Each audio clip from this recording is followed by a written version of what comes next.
Hai semuanya, kenalin aku Ginjalais.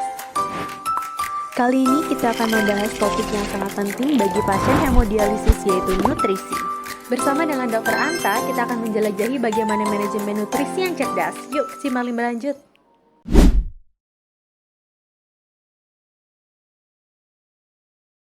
Nah, manajemen nutrisi atau diet bagi pasien hemodialisis didefinisikan sebagai bagaimana mengatur pola diet yang diberikan kepada pasien yang sudah mengalami penurunan fungsi ginjal yang permanen dan mengalami penurunan yang bertahap.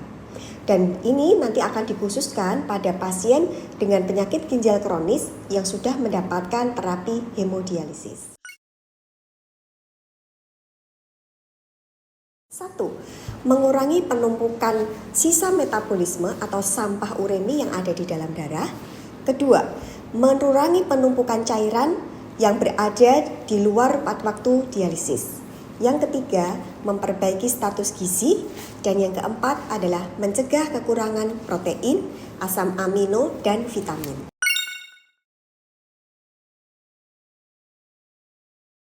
Pasien yang sudah mengalami terapi hemodialisis perlu memperhatikan kandungan makanan, termasuk adalah zat gizi makro dan juga adalah zat gizi mikro.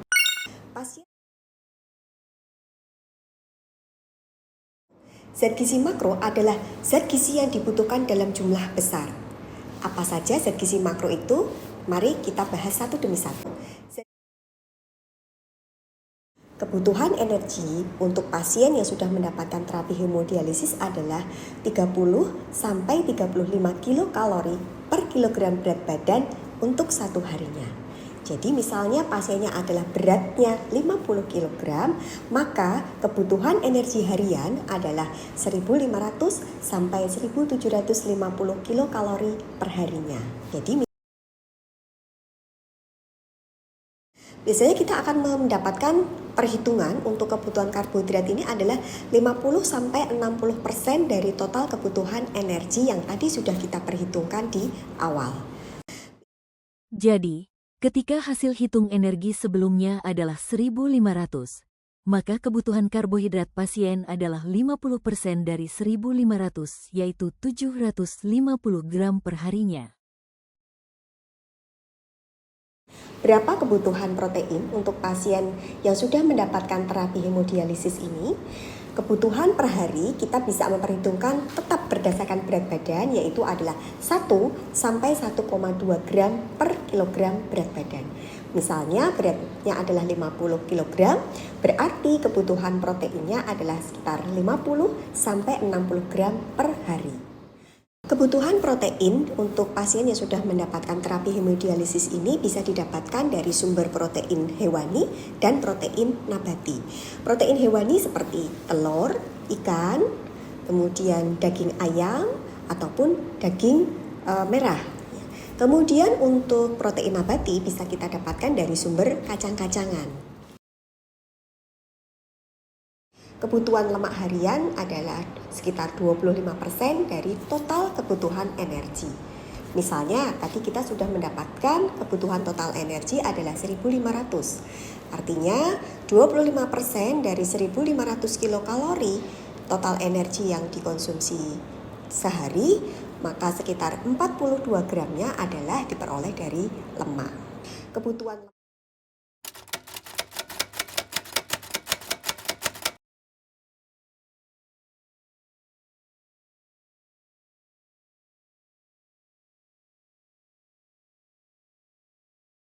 Zat gizi mikro adalah zat gizi yang dibutuhkan tubuh dalam jumlah kecil, tetapi harus terpenuhi kebutuhannya dalam sehari-hari.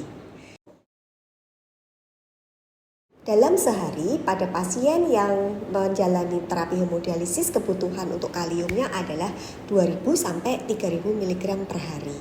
Apa saja sumber kalium dalam bahan makanan bisa kita lihat dalam tabel berikut.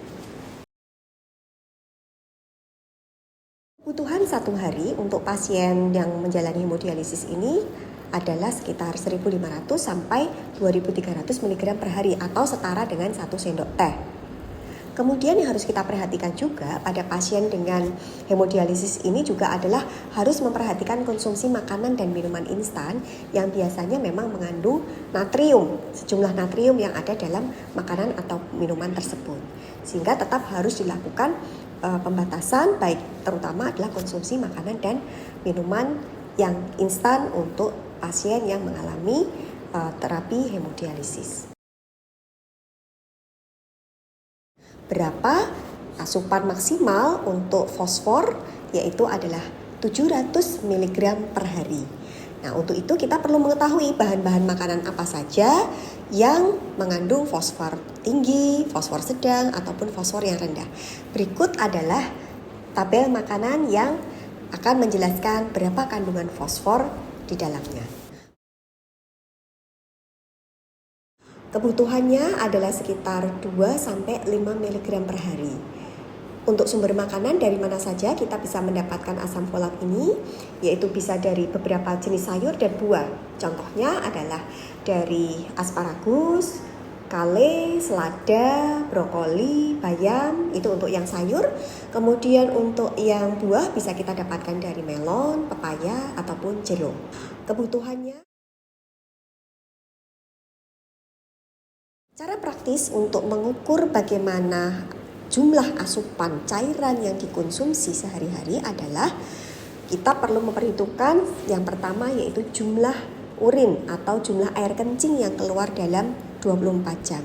Kemudian yang kedua ditambahkan dengan 500-700 ml yang merupakan istilahnya adalah insensible water loss atau kehilangan cairan dari tubuh seperti dari keringat ataupun dari uap ketika kita berbicara.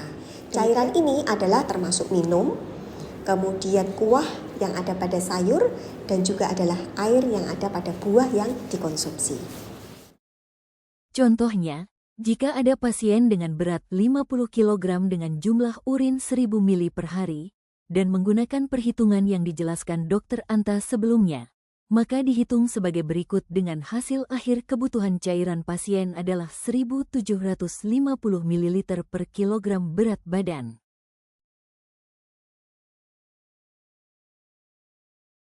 Yang pertama adalah menghindari makanan pedas dan asin. Mengapa? Ketika konsumsi makanan pedas dan asin, ini cenderung akan mengakibatkan keinginan untuk mengkonsumsi cairan lebih banyak. Yang pertama ya, jadi batasi atau hindari konsumsi makanan yang pedas ataupun asin. Kemudian yang kedua adalah menggunakan gelas yang kecil sehingga tidak akan kelewatan ya ketika mengkonsumsi cairan yang diminum lewat gelas. Ini adalah tips yang kedua. Kemudian tips yang ketiga adalah makan es batu atau mengunyah ya es batu. Itu adalah salah satu cara untuk mengurangi rasa haus pada pasien yang sudah menjalani terapi hemodialisis. Kemudian cara yang keempat adalah kita tetap harus memperhatikan kebersihan gigi dan mulut. Mengapa? Ketika kondisi gigi dan mulut itu dalam kondisi yang baik, yang bersih, maka ini pun juga akan membantu rasa mulut dan giginya itu rasanya segar, sehingga keinginan untuk minum itu juga menjadi lebih berkurang.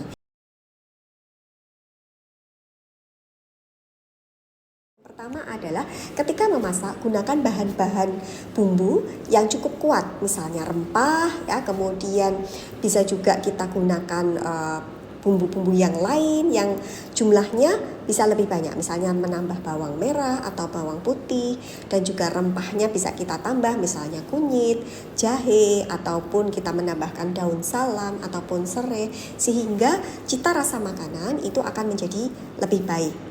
Ini salah satu yang bisa kita gunakan untuk mengganti ya tadi untuk mengurangi jumlah natrium dalam makanan. Bisa juga kita menggunakan tambahan berupa jamur ya, kaldu jamur alami itu juga bisa membantu untuk meningkatkan cita rasa pada makanan yang diolah.